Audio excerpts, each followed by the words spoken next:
जी, तो पेशावर वालों, क्या दूसरी बार पाकिस्तान सुपर लीग का टाइटल आप जीत सकेंगे? इससे पहले आप सिर्फ एक टाइटल जीते हुए हैं 2017 में और उसके बाद 8 साल होने को हैं और पेशावर ज़ल्मी अभी तक कोई भी ट्रॉफी नहीं जीत सकी पाकिस्तान सुपर लीग की। 3 बार पेशावर ज़ल्मी ने फाइनल खेला और 1 बार जीते, लेकिन उसके अलावा जो रिसेंटली रिकॉर्ड है पेशावर ज़ल्मी का पाकिस्तान सुपर लीग में, वो कोई ज़्यादा अच्छा नहीं है। लास्ट टाइम भी आप देख लें तो लीग स्टेज से जो है वो पेशावर ज़ल्मी की टीम बाहर हो गई थी और अब ये स्क्वाड जो है वो हम इसे ब्रेक डाउन करेंगे कंप्लीटली और देखेंगे कौन से बैटर्स हैं, कौन से ऑलराउंडर्स हैं, कौन से बॉलर्स हैं, स्पिन बॉलिंग कैसी है और इसके अलावा पेशावर ज़ल्मी की जो बेस्ट प्लेइंग 11 हो सकती है वो क्या होगी। कंप्लीटली आज जो है वो हम बात करने वाले हैं पेशावर ज़ल्मी के स्क्वाड के बारे में। बाकी जो टीम्स हैं उनकी वीडियोस भी आपके साथ शेयर करते रहेंगे कि किस टीम की क्या स्ट्रेंथ है, क्या वीकनेस है और क्या बेस्ट पॉसिबल प्लेइंग 11 बनती है जिस भी टीम की होगी, तो वो चीजें भी आपके साथ शेयर करेंगे। पहले बात करते हैं कि पीएसएल में पेशावर ज़ल्मी का आज तक सफर कैसा रहा है। पाकिस्तान सुपर लीग शुरू हुई 2016 में, जहां पे पेशावर ज़ल्मी जो है वो प्लेऑफ्स तक पहुंची और उसके बाद जो है वो 2017 में चैंपियन बनी। फिर 2018 और 19 में जो है वो रनर अप रही, फाइनल तक पहुंची ज़बरदस्त तरीके से और फिर 2020 में प्लेऑफ से बाहर हो गई। फिर अगर हम देखें तो 2021 में एक बार फिर फाइनल तक पहुंची पेशावर ज़ल्मी की टीम और उसके बाद 2022, 23, 24 में जो है वो प्लेऑफ से बाहर हो गई और उसके बाद जो 2025 का सीजन हुआ लास्ट, वहां पे लीग स्टेज से पेशावर ज़ल्मी की टीम बाहर हो गई। तो ये जो लास्ट सीजन हुआ था 2025 का, ये पहली बार हुआ था कि पेशावर ज़ल्मी प्लेऑफ्स तक भी नहीं पहुंच सकी और ग्रुप स्टेज से ही बाहर हो गई। पेशावर ज़ल्मी के रिकॉर्ड्स को देखें तो यहां पे पेशावर ज़ल्मी ने 96 मैचेस खेले हैं आज तक पाकिस्तान सुपर लीग में, जिसमें से 52 जीते हैं और 41 में उसे शिकस्त का सामना करना पड़ा है, जबकि 3 मैचेस का कोई भी रिजल्ट नहीं आया और यहां पे एक टाइटल है पेशावर ज़ल्मी के नाम। अगर हम देखें विनिंग रेशो तो ये बनती है 54% और अगर हारने की रेशो देखें तो ये बनती है 42.7%। तो ये तो है पेशावर ज़ल्मी का सफर 2016 से लेके 2025 तक और लास्ट सीजन उनके लिए बिल्कुल भी अच्छा नहीं गया। तो यहाँ पे जो पेशावर ज़ल्मी का स्क्वाड है वो आपके सामने है। बात करें यहाँ पे अगर हम बैटर्स की तो 7 बैटर्स हैं पेशावर ज़ल्मी के पास।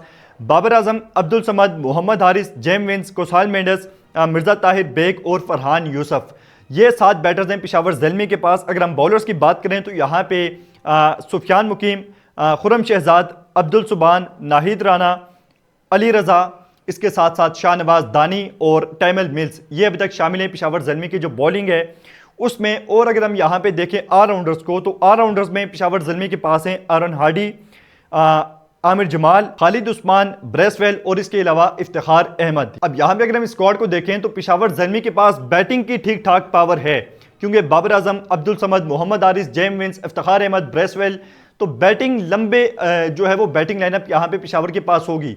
लेकिन बात करें स्पिन बॉलिंग डिपार्टमेंट की तो यहाँ पे सुफियान मुकीम एक प्रॉपर स्पिन बॉलर है, इसके साथ साथ यहाँ पे खालिद उस्मान है या ब्रेसवेल है। लेकिन अगर हम देखें कि प्रॉपर जो स्पिन बॉलर है वो सुफियान मुकीम ही है पेशावर ज़ल्मी के पास। बाकी ब्रेसवेल कहीं ना कहीं साथ देगा यहाँ पे सुफियान मुकीम का, लेकिन खालिद उस्मान से हमें कुछ ज़्यादा उम्मीदें नहीं हैं। और बाकी बॉलिंग, फास्ट बॉलिंग देखें तो अच्छे ऑप्शन है यहाँ पे, अली रज़ा है, नाहिद राना है और इसके अलावा यहाँ पे अब्दुल सुबहान है। ये दोनों यंगस्टर्स हैं, अली रज़ा और अब्दुल सुबहान, जबकि नाहिद राना इस टाइम ज़बरदस्त फॉर्म में है। अब यहाँ पे अगर हम बात करें पेशावर ज़ल्मी के स्क्वाड को देखते हुए कि बेस्ट पॉसिबल प्लेइंग 11 क्या बन सकती है पेशावर ज़ल्मी की। आप अगर कोई प्लेइंग 11 बनाना चाहें तो आप अपनी टीम की प्लेइंग 11 बना के कमेंट बॉक्स में शेयर कर सकते हैं कि ये बेस्ट प्लेइंग 11 है। हमने यानी कि स्पोर्ट्स टाकरा ने जो प्लेइंग 11 बनाई है पेशावर ज़ल्मी की बेस्ट प्लेइंग 11 वो आपके साथ शेयर करते हैं। बाबर आजम, इस तरह से फॉर्म नहीं है बाबर की, खास करके T20s में, और ओडीआई से भी ड्रॉप कर दिए गए थे, तो बड़ा बुरा टाइम चल रहा है बाबर का। और लेकिन पीएसएल में उम्मीद है कि वो कम बैक करेंगे और क्योंकि कप्तान भी हैं और जेम विंस के साथ ओपनिंग करेंगे तो उनकी परफॉर्मेंस जो है वो लाजमी आनी चाहिए, क्योंकि अगर स्टार्ट से परफॉर्मेंस नहीं आएगी तो उसके बाद जैसे पेशावर ज़ल्मी का रिसेंटली जो सीजन रहे हैं उसमें कुछ अच्छी परफॉर्मेंस नहीं है, लास्ट टाइम ग्रुप स्टेज से बाहर हो गए थे, तो यहाँ पे बाबर परफॉर्म करेगा तभी जो है वो पेशावर ज़ल्मी के लिए कुछ फ़ायदा होगा, क्योंकि बाबर खुद कप्तान भी हैं। इसके अलावा James Vince last time Karachi Kings का हिस्सा थे और वहां पे उनकी 2-3 परफॉर्मेंस बड़ी ज़बरदस्त आई भी थी, लेकिन इस साल जो है वो पेशावर ज़ल्मी का हिस्सा हैं। और उसके बाद मोहम्मद हारिस जो कि विकेट कीपिंग करेंगे, साथ ही में यहाँ पे इफ्तिखार अहमद और हार्डी BBL में कुछ इनकी ज़बरदस्त परफॉर्मेंस आई है। जो लास्ट सीज़न हुआ है BBL का, वहाँ पे बेहतरीन परफॉर्मेंस दी है, ऑलराउंडर हैं। और यहाँ पे 5वें नंबर पे हमने रखा है और हार्डी को। उसके बाद अब्दुल समद, उसके बाद ब्रेसवेल, आमिर जमाल, नाहिद राना, सुफियान मुकीम और अली रज़ा, ये हमने बनाई है अपनी बेस्ट प्लेइंग 11 पेशावर ज़ल्मी के लिए। और इसमें आप देखें कि फास्ट बॉलिंग को देखें तो अली रज़ा, नाहिद राना, आमिर जमाल, ये है फास्ट बॉलर्स पेशावर ज़ल्मी के लिए। और अगर हम देखें स्पिनर्स को तो यहाँ पे बॉलिंग करेंगे, जाहिर सी बात है, सुफियान मुकीम, और इसके साथ साथ यहाँ पे ब्रेसवेल भी बॉलिंग करते हुए हमें नजर आएंगे। और अगर ज़रूरत पड़ी तो यहाँ पे इफ्तिखार अहमद भी हमें बॉलिंग करते हुए नजर आ सकते हैं। तो 6 ऑप्शन है बॉलिंग के पेशावर ज़ल्मी के पास।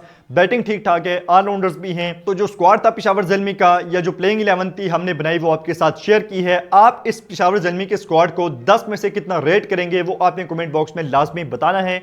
और एक और चीज़ कि क्या 2017 के बाद बाबर आजम पहली बार जो है वो पेशावर ज़ल्मी को एक तोहफा दे सकेंगे ट्रॉफी की सूरत में, क्योंकि लंबा अरसा हो गया है, 2017 के बाद 8 साल हो गए हैं, पेशावर ज़ल्मी टाइटल नहीं जीत सकी और काफ़ी मुश्किलात का शिकार है इस टाइम। तो क्या पेशावर ज़ल्मी बाबर आजम की कप्तानी में दूसरी बार ट्रॉफी जीत सकेगी? आप इस बारे में क्या सोचते हैं? पेशावर के फ़ैन क्या सोचते हैं? अपनी राय का इज़हार कमेंट बॉक्स में लाजमी कीजिएगा।